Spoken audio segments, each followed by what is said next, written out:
First warning weather meteorologist Scott Pelier joining us now with more on that.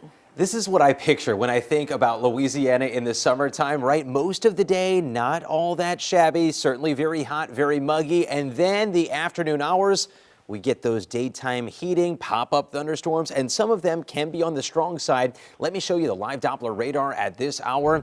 Our first warning radar out of Chalmette showcasing some storms that are a little bit on the spicy side. Not all of us are seeing them. We had one lone thunderstorm that popped up right over Mid-City, moved through areas of the 7th Ward, and now beginning to diminish. So the storm's fairly short-lived today. They're not really long-lasting thunderstorms, one of which, though, has been drenching parts of St. Tammany Parish for the better part of an hour, now drifting towards the south and east along I-12 north of Lacombe, but weakening as it begins to push towards the east. On the South Shore into parts of St. Bernard Parish. My folks that are watching from Miro, you can probably hear the thunder rumbling in the distance. Right now, a lone thunderstorm has popped up between Violet, Braithwaite, and Belle Chase. So some localized heavy downpours continue there through the rest of the evening. Not everyone will see the storms, but a good idea to keep the umbrella nearby through about 8 p.m. You can see 8 o'clock on the dot.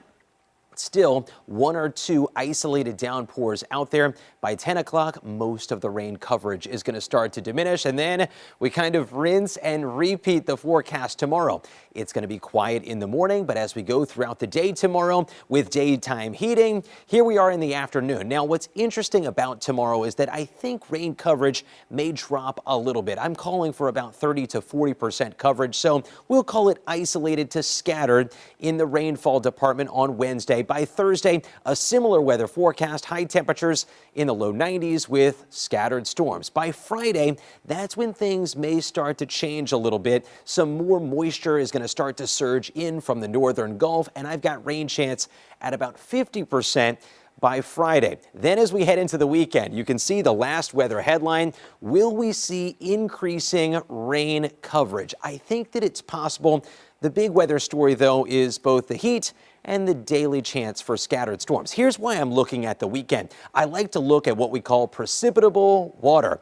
It's a mouthful, and that is how much moisture we've got in the atmospheric column. By Friday, notice the shades of orange and red on the map. That's a little bit deeper tropical moisture, so the air holds more moisture, and that means any rainfall that occurs may be longer lasting and also produce some localized heavier downpours and a low-end risk for some flooding. By Sunday, notice a lot more red on the map. That's why I've got rain coverage by the time we get to Sunday at about 60 to maybe even 70%. So more numerous thunderstorms possible. Saturday, hit and miss in the afternoon, but then again, here comes that boundary that gets a bit closer to us on Sunday that could uptick the rain coverage. Wednesday through Thursday, and into Friday, kind of hit and miss shower and thunderstorm variety. In the tropics, the good news, no development expected over the next 7 days. The Caribbean remains very dry and hostile for any formation.